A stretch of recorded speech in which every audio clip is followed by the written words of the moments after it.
en apprenant qu'une portée de chatons était livrée à elle-même dans un endroit délaissé, Savannah Anna et son ami sont tout de suite montés dans leur voiture pour aller les secourir.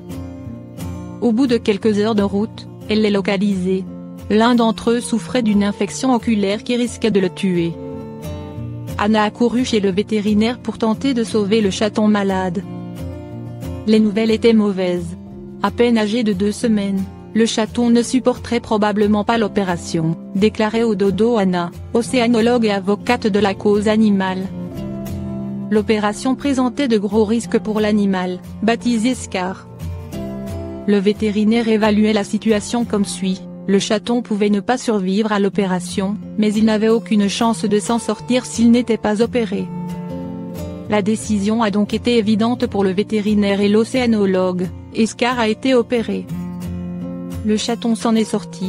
L'opération s'est très bien passée et le vétérinaire a pu retirer l'œil malade et toute la zone contaminée afin de supprimer tout risque pour le chaton. Pour Anna, il ne faisait aucun doute quant au fait que Scar était destiné à elle. Elle l'a adopté. Encore tout jeune, le chaton nécessitait qu'on le nourrisse au biberon toutes les 2 heures. Maintenant, Scar est en parfaite santé et très heureux. Cependant, son œil manquant pouvait déranger, ce que sa maman voulait éviter. Anna a dû faire quelque chose à la fois pour protéger les points de suture du chaton et éviter qu'on ait peur de lui. Elle a donc confectionné un cache-œil minuscule pour aller avec le petit chaton. Scar n'est pas du tout gêné par cet accessoire, raconte Anna. De plus, il produit l'effet escompté. Bien que le chaton n'ait plus besoin de son cache-œil, il continue de le porter et de le réclamer lorsque sa mère oublie de le lui mettre. À l'âge de 6 semaines, Scar se porte au mieux. Il est très joueur et plein de vie. Sa nouvelle vie le comble lui autant que sa mère qui ne se passe plus du chaton miraculé. Parc, plage, restaurant, vacances, ce qui change pour les propriétaires de chiens et de chats dans la 2e phase du déconfinement. Le 28 mai, Édouard Philippe a prononcé un discours dans lequel il apportait de précisions au sujet de la 2e phase du déconfinement. Voici tout ce qui change pour les propriétaires de chiens et chats. Bonne nouvelle. Grâce au confinement et au respect des gestes barrières, la propagation du nouveau coronavirus ralentit. Lors d'une conférence de presse le 28 mai, le Premier ministre Édouard Philippe informait les Français au sujet de la 2e phase du déconfinement. Si les animaux de compagnie n'ont pas été directement mentionnés, certaines mesures vont impacter les personnes ayant des compagnons à 4 pattes.